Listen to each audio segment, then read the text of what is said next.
Hello, everyone, and welcome back to SSRG Research Story. I'm here again with a wonderful scholar, Dr. Akintunde, and I'm going to let him also introduce himself again for those who didn't see his first research story, and then we can talk about his fantastic research. Over to you, sir. Thank you, Dr. Prince. My name is Tosin Yinka Akintunde. I'm a Nigerian, and I always like to call myself a social researcher. I have a bachelor's degree from Obafemi Awolowo University, Nigeria, where I did demography and social statistics. I also have master's in sociology and a PhD in sociology. Currently, I work with the government of Alberta, Ministry of Mental Health and Addiction as a senior research and data analyst.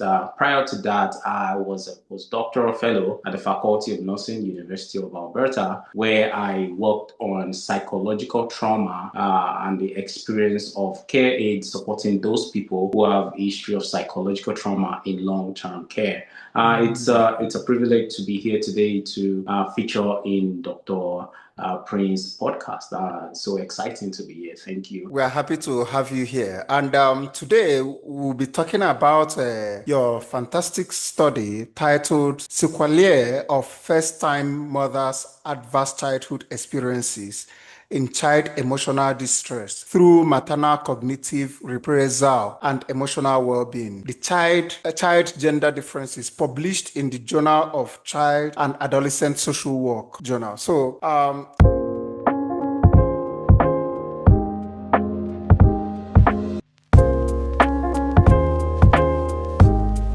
can you start by telling us what motivated this study? Was the aim of this study? What pushed you to do this study? Yes, thank you very much for that question. You see, every individual that started as a child in Africa experienced at least one or two type of adverse childhood experiences, including me, including you. Yes. Instances of adverse childhood experiences are like, when you witness violence in your home, where you experience corporal punishment like spanking, where you experience like neglect, like some kind of material hardship, where you experience, maybe a member of your family was a victim of, violence or even was imprisoned. Yeah.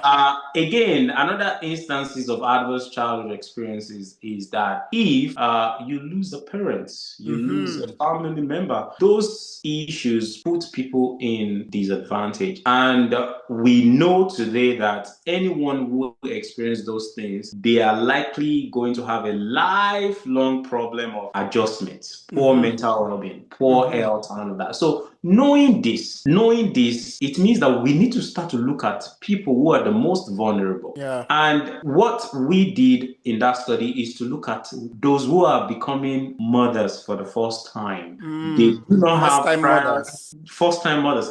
They do not have prior knowledge of being a mother. And they are entering into that role with a lot of baggages. They are coming with sexual abuse. Maybe some of them were molested as a child. Maybe some of them were physically abused as a child. Maybe some of them endured some horrible hardship as a child. When they become a mother, it becomes really difficult. It is some of the things that happens around us. We see it. Nobody is talking about it. Nobody cares about it. In fact, first-time motherhood is one of the most difficult period anyone can go through. And maybe some of them don't have support. So we dabbled into this study to see how they survive. And one of the most annoying, almost saddening part of this experience is that we only talk about the negative impact of adverse childhood experiences. And then we do not look at how people can transform their lives. Like how first-time mothers can transform their resilience. Sort of like resilience, coping, adaptive mechanism that people can employ so that it can stop it. So what I would like to emphasize one thing: intergenerational transmission of those adversity. Can you explain that more? Yes, mothers who when they were in their childhood age, they endured all those problems. We have enough evidence to tell us that they carry those baggages and dump it on their children. So that is the intergenerational implication. So what are we talking about here? Africa don't care about these things. In fact, we have normalized this experience. We don't care. We will survive regardless of what we go through. So we try to bring some of these problems to light to let the world know that maybe Africans are not so immune. Maybe the problems are there, or maybe we have a way of dealing with the problem. We don't know. So we hypothesize this problem and we say, let us see how first-time mothers endure their adverse childhood experiences. I'm a big fan of positionality as an African scholar. Some of these things that we try to research, we maybe by proxy, maybe directly or indirectly, we have experienced some of them, or we are in the middle of some of those problems that we address. Yeah. So can you tell us in simpler terms, because this is also has a lot of numbers, because I can see the statistics, but can you tell us in simpler terms?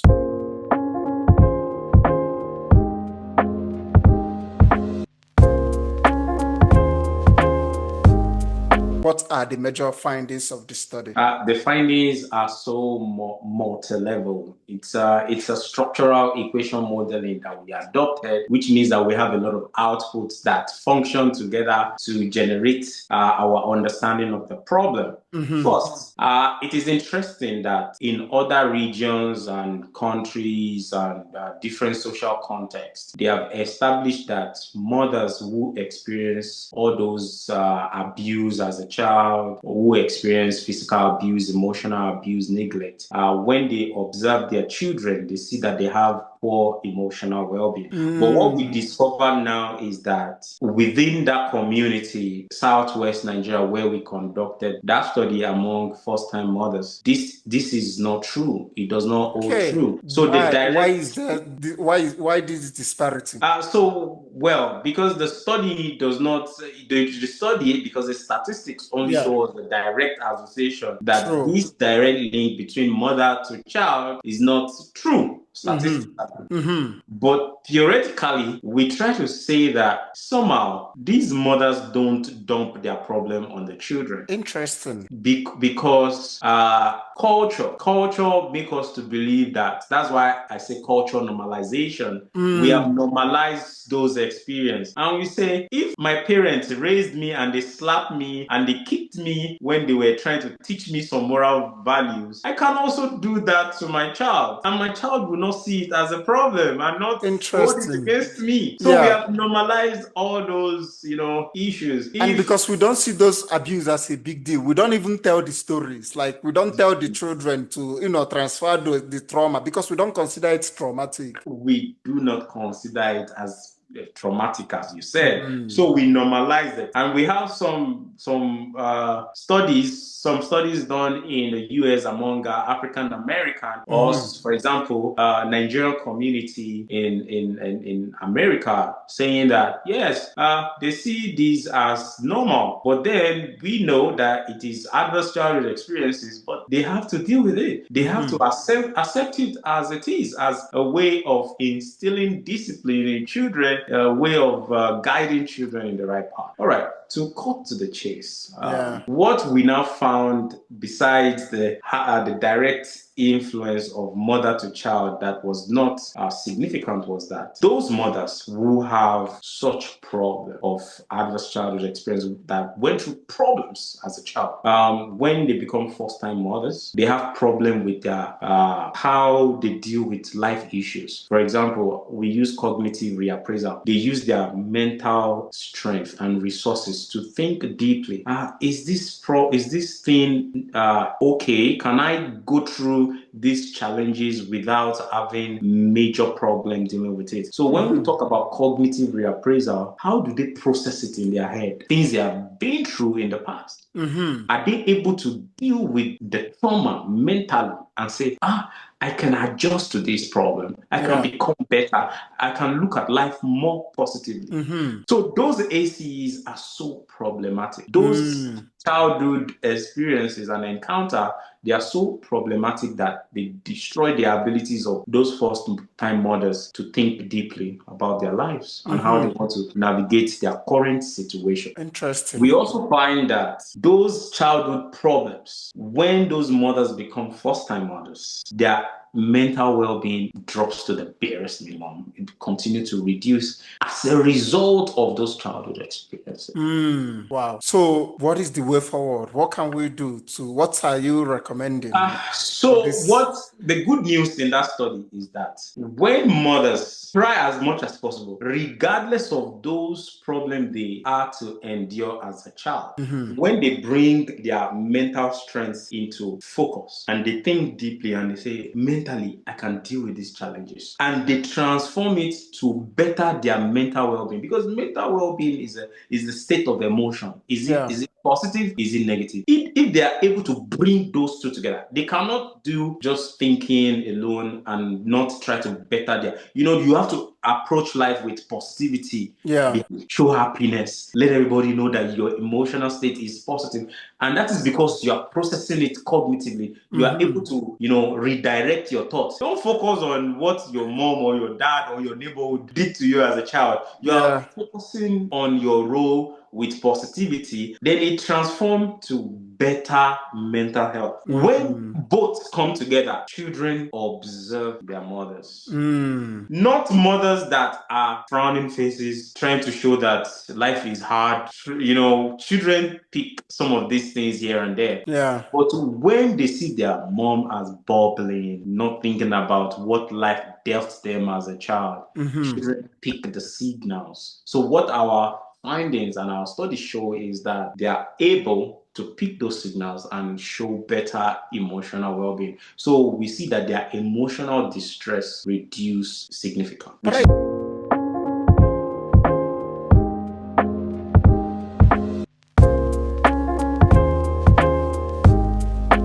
I still have an additional question before we end. So how do we get to that point? At a community level or at a system level, how do we start organizing lectures to teach mothers how to get to that level of cognition? How do we get to that point? So you see, it's interesting because this data point came from primary healthcare centers. We collected this data from mothers who go for immunization, who go for maybe child routine healthcare visits in under-resourced communities. One of the first steps is to screen for adverse childhood experiences among these mothers. Because right now, I doubt if they are currently screening, and we are still looking for opportunities. Recently, I was talking with some primary healthcare center director in some part of Nigeria, southwest Nigeria, and we are looking forward to do some studies and get this information out there. So that is the first level. Screen for ACE. When these mothers come back for immunization and all of that, it involves high level of resources because they need psychologists, they need social workers, practitioners who are skilled in helping people navigate life challenges. Because motherhood is one life challenge. You need to deal with it. You need to cope with it. You're not coming with experience, right? And you will learn on the job, right? So we need Nobody social prepares work. you. You learn on the job as a mother, right? As a Yeah. first-time mother, you learn on the job. So we need social workers, we need psychologists, we need therapists who are able to first have some diagnostic evidence of adverse childhood experiences. Because you need to be weaponized with evidence. Yeah. And then you need to know, oh, you went through all of these things. How are you doing now? So from what they say that, oh, it's been so challenging, then they begin to, inject them with some positivity and tell them how to, join community support, try to do more exercise, something that can boost your mental health. Find joy in motherhood. Find any network, resource in your community. And at the immunization level or primary healthcare level, they can also have like 1 month, 2 month support where they do free services for this, because it's also expensive to get a therapist, to get a social worker to have a one-on-one with you. And we're also struggling with institutionalizing social work in Nigeria. You see, these are serious issues that needs to be addressed that can help these mothers, and they are one of the most neglected population in our. I believe strongly that this study that we did is the first study that addressed. I mean, we have other first-time mother research that we published in Journal of Global Mental Health, but we are on the course to continue to examine some of these experiences of first-time mothers in Nigeria. Dr. Akin, thank you so much. I really My appreciate your pleasure. time. This has been fantastic. Thank you. For other social researchers, please, if you still want to tell your story through our platform, contact us through SSRG at socialscienceresearchgroup.org. Thank you so much.